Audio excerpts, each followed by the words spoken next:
একজন রাগী ছেলে আর তার বাবার গল্প। একটা ছেলে ছিল, সে কথায় কথায় অনেক বেশি রাগ করত।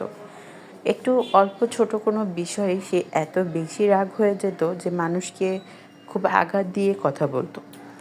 তো তার বাবা এই জিনিসটা খেয়াল করে। এরপর একদিন তার বাবা ছেলেকে বলে একটা কাঠের টুকরো আনতে আর সাথে কয়েকটা চুবি নিয়ে আসতে।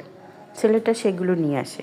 আনার পর বলে, যখন তোর অনেক বেশি রাগ হবে তখন এই কাঠের মধ্যে এই পেরেকগুলোকে গেঁথে ফেলবি।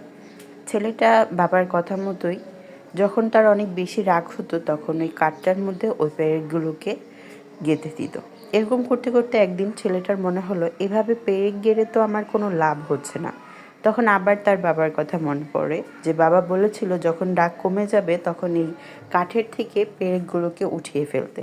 সেই মতো সে কাঠের থেকে পেরেকগুলো উঠিয়ে কাঠটা নিয়ে বাবার কাছে যায় আর বলে, বাবা, আমার আজকে রাগটা অনেক কমে গেছে, তাই আমি এই কাঠের থেকে পেরেকগুলোকে তুলে নিয়েছি। তখন বাবা বলে, এবার যে তুই কাঠটাকে ছিদ্রি করলি, এই কাঠটার ছিদ্রিগুলো ভরাট করে দে। তখন ছেলেটা অবাক হয়ে বাবার দিকে তাকিয়ে থাকে, বলে, বাবা, এটা তো কখনো সম্ভব না। তখন বাবা বলে, তাহলে বোঝ, তো কথার আঘাতে মানুষের যেই ছিদ্রগুলো হয়েছে